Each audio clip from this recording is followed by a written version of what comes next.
CPAM, radiounion.com, l'ethnique française de service à Montréal.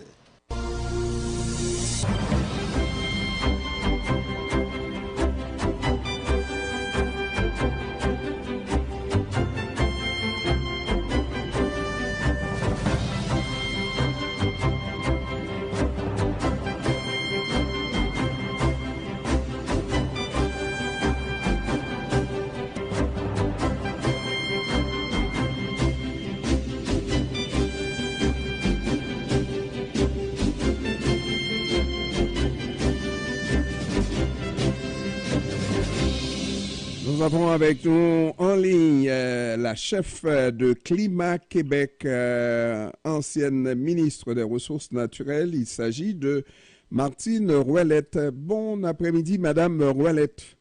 Oui, bon après-midi, Jean-Ernest Pierre. Ça va bien, Madame Ouellette? Ça va bien, et vous? Ben, ça va toujours bien, même quand ça va mal, Madame Ouellette. C'est bon, ça. Ah oui, absolument. Alors, Madame Ouellette, moi, comme chef de Climat Québec, je penserais que vous seriez à Dubaï. Ouais, ben Dubaï, c'est une grande mascarade, hein? Ah oui? Ben, lorsqu'on voit que la COP sur les changements climatiques, elle est présidée par un propriétaire de pétrolière, je pense qu'on a un gros problème de conflit d'intérêts. Oui, hein? Et c'est un peu pour ça que vous n'y êtes pas allé. Ça veut dire tout ce processus depuis la 1 jusqu'à la 28, selon vous, c'est juste de la mascarade, ça? Ben écoutez, je pense qu'au début, ils ont essayé, mais ça fait déjà quelques années. Moi, je suis allée là, à Glasgow, en Angleterre, là, il y a quelques années, et on le voit là, que finalement, les pétrolières, les lobbyistes sont dans le cœur même de la COP. Donc, il n'y a pas de possibilité d'avancement. On le voit qu'ils font leur travail auprès des différents gouvernements et que les gouvernements, malheureusement, ils sont pas obligés, mais les ministres et les premiers ministres, ben, plient devant ces lobbies-là. Ils pourraient se tenir debout, mais malheureusement, ils ne le font pas. En tout cas, par chez nous, ici, on semble prendre le taureau par les cornes. Et entre autres, Hydro-Québec qui nous annonce que d'ici 2050, on devrait avoir construit un autre Hydro-Québec, l'équivalent d'un autre Hydro-Québec. Ça veut dire que c'est autant de gaz à effet de serre qu'on va éviter, n'est-ce pas, de produire parce qu'on va utiliser beaucoup l'électricité d'ici 2050. Et vous applaudissez cela, non? Ben non, justement. On n'applaudit pas, on le dénonce. Parce que ce qu'est en train de faire Michael Sebia, il est en train d'instrumentaliser la transition énergétique pour justifier de la surproduction d'électricité, pour faire venir des usines souvent polluantes ou des usines sans trop grande valeur, des centres sans trop grande valeur ajoutée au Québec. Donc, c'est ça le problème. Là, il est en train de... Ça a commencé avec Sophie Brochu, c'est pour ça qu'on parle de dollarama de l'électricité. Elle a dilapidé en vendant à rabais ou même dans le cas du contrat avec les États-Unis à perte l'électricité du Québec pour après ça être capable de justifier des constructions à n'en plus finir, d'éoliennes, de barrages, de solaires.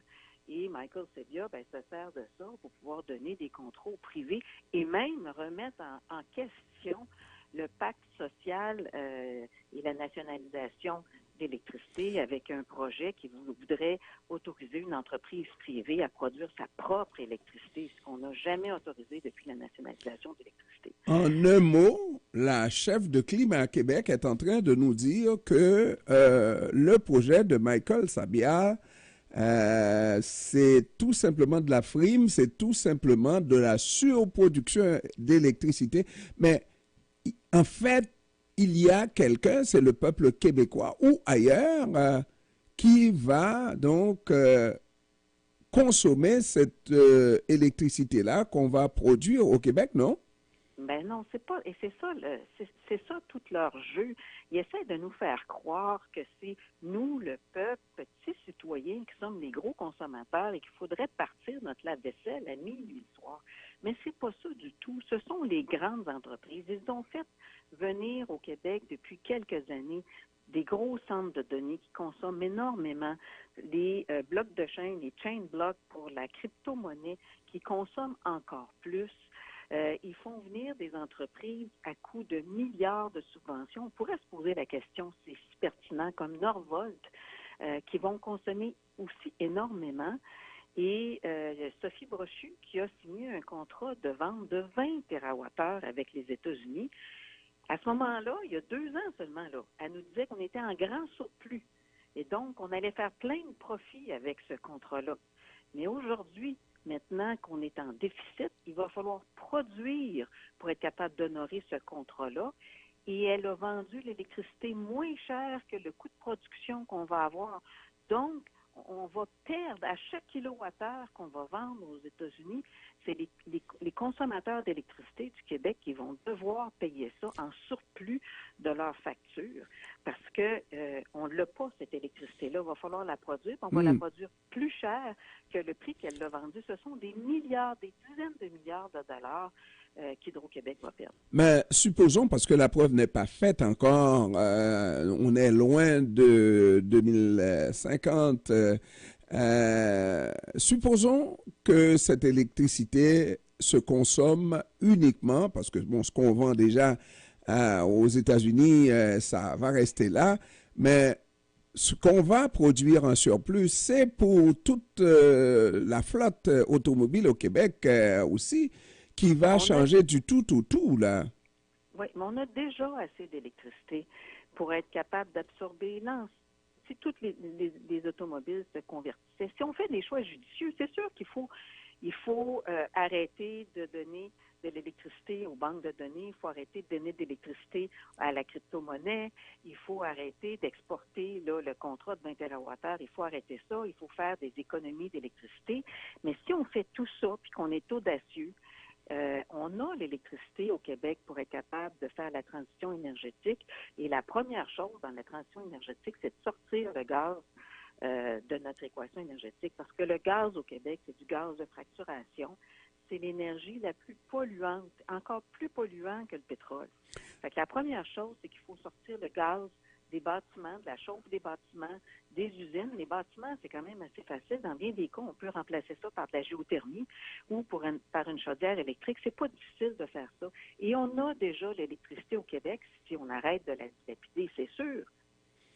Et naturellement, je ne minimise pas à vos connaissances sur la question, mais vous savez très bien qu'à Hydro-Québec, depuis, ma foi, au moins une trentaine d'années, on était axé. Hydro-Québec devrait être une des premières institutions à lancer une voiture électrique. Donc, on était sur la question depuis de nombreuses années. Aujourd'hui que la réalité rattrape le monde, Hydro-Québec se met de l'avant et moi, j'aurais de la difficulté à croire que Hydro-Québec ne peut pas comprendre qu'il faut faire, lorsqu'on nous demande comme consommateurs, d'arrêter de consommer aux heures de pointe pour éviter qu'on atteigne un summum, tout le monde en même temps, etc. Je disais que Hydro-Québec se tire dans les pieds parce que plus on consomme, plus Hydro-Québec va nous facturer, mais ce n'est pas exactement ce qu'on veut faire. On veut qu'il y ait une utilisation vraiment réelle, mais simple, mais aussi modérée de cette électricité. Sauf que dans les prochaines années, on va avoir beaucoup, beaucoup plus de besoins puisqu'on aura éliminé tous ces gages de schiste et les autres alouettes. Ben oui, mais vous savez, j'ai travaillé une vingtaine d'années chez Hydro-Québec. Hein? Donc, je connais très bien le secteur. J'ai travaillé particulièrement avec toutes les grandes industries. Et la grosse consommation d'électricité, ce sont les grandes industries chez Hydro-Québec. C'est certain qu'au niveau résidentiel, on doit faire des améliorations le plus possible au niveau de l'efficacité énergétique. Il y a des programmes pour ça qui existent. Une meilleure gestion de la pointe aussi. On parle des enveloppes du bâtiment, des thermopompes, d'isolation. Puis tout ça est en train de se faire. Ça devrait être accéléré. Mais la pointe, c'est une chose, mais la volonté d'Hydro-Québec de doubler la production d'électricité, c'est vraiment... Michael Sebia, c'est vraiment le loup dans la bergerie. Il est en train de complètement vouloir changer le mandat d'Hydro-Québec et de s'en aller dans de la surproduction et dans une perspective de crise climatique. Toute production a un impact, là. C'est certain que l'hydroélectricité a moins d'impact que les centrales au gaz ou du mazout, mais même des projets hydroélectriques ont des impacts environnementaux et de faire de la surproduction pour générer de la surconsommation, ce n'est pas du tout une vision environnementaliste, ce n'est pas du tout une vision de transition énergétique. Et malheureusement, Michael Sebia, qui a été l'artisan de la privatisation du CN, ben Michael Sebia, il se sert d'Hydro-Québec pour pouvoir alimenter des grosses usines, les faire venir au Québec et de favoriser toutes les grosses corporations et qui sont aussi souvent des grands pollueurs. Alors, si on prend l'exemple du dernier venu, c'est le Norvolt. Oui, ça va consommer énormément d'énergie, mais ça va créer aussi beaucoup d'emplois. On ne peut pas être contre la vertu. Si on n'accueille pas Norvolt, ben c'est l'Ontario qui va l'accueillir. C'est un autre pays qui va l'accueillir. Est-ce qu'on peut se payer le luxe de laisser passer des emplois comme ça, des possibilités d'emploi bien rémunérés au Québec? Ben moi, je pense qu'il faut se poser la question au prix que ça nous coûte. Ce sont des milliards que les deux paliers de gouvernement mettent dans Norvolt.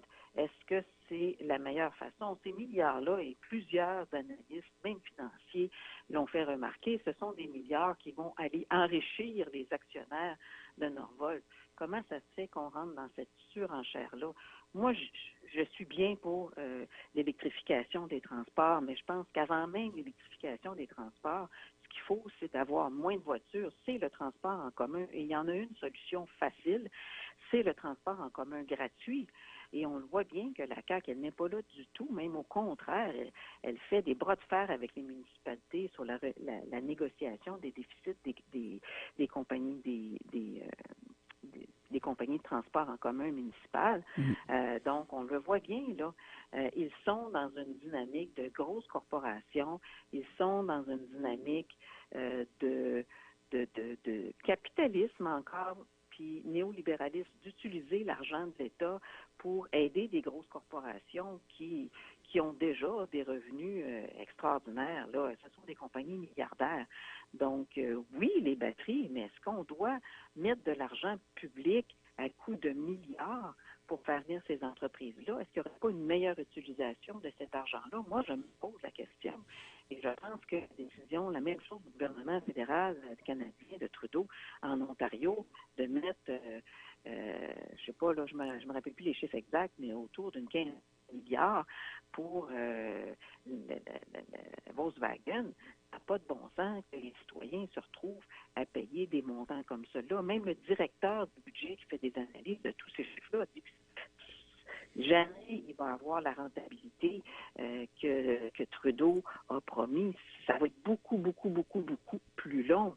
Donc, je pense qu'on a des questions à se poser à toutes ces valses de milliards-là. Est-ce que ces milliards-là ne seraient plus investis, par exemple, dans le transport en commun gratuit, par exemple, pour sortir le gaz des bâtiments, le gaz des usines, on peut le sortir dans presque toutes les applications, pas toutes, là, il reste en quelques exceptions marginales, mais presque partout. Je pense qu'on ne prend pas les bonnes décisions et il n'est pas minuit moins une, il est minuit et une. Minuit et une. Mais Martine, la dernière fois, Martine Ouellette, la dernière fois qu'on s'est parlé, il était question des mainstream qui vous regardaient d'en haut, n'est-ce pas? Mais là, ça a changé depuis.